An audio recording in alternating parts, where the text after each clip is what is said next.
પાટણ જિલ્લા મહિલા પોલીસ સ્ટેશનની સી ટીમ અને પાટણની સેવાકીય સંસ્થા આશરો દ્વારા છેલ્લા 4 માસથી પાટણ શહેરના નવજીવન 4 રસ્તા પાસે બ્રિજ નીચે પ્લાસ્ટિક ખાવાની ખોટી ધરાવતા ભિક્ષુક શહેરની અંબાબાઈ ધર્મશાળા ખાતે લાવી તેને નવડાવી ધોવડાવી ગરમ વસ્ત્રો પહેરાવી ભોજન સાથે રહેવાની વ્યવસ્થા ઉપલબ્ધ બનાવતા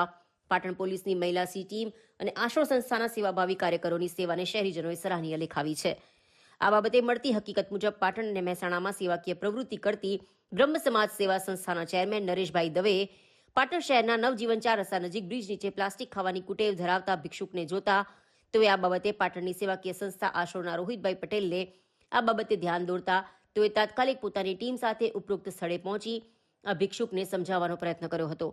પરંતુ પ્લાસ્ટિક ખાવાની કુટેવ ધરાવતો આ ભિક્ષુક ન સમજતા આખરે રોહિતભાઈ પટેલે પાટણ મહિલા પોલીસની સી ટીમને જાણ કરતા સી ટીમ મહિલા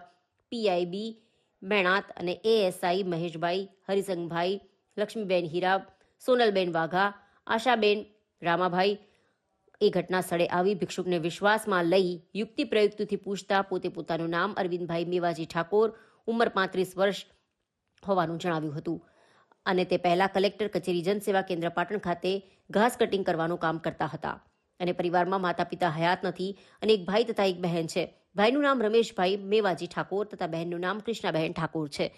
જેના લગ્ન ખીરાલુ ખાતે કરેલાનું અને પોતે લગ્ન થયેલ ન હોવાથી એકલવાયુ જીવન ગુજારતો હોવાથી પોતે કોરોના સમયે ઘરેથી નીકળી ગયા અને બનાસકાંઠા જિલ્લાના ડીસા ખાતે અવાવરૂ જગ્યા પર ભિક્ષાવૃત્તિ કરતા હતા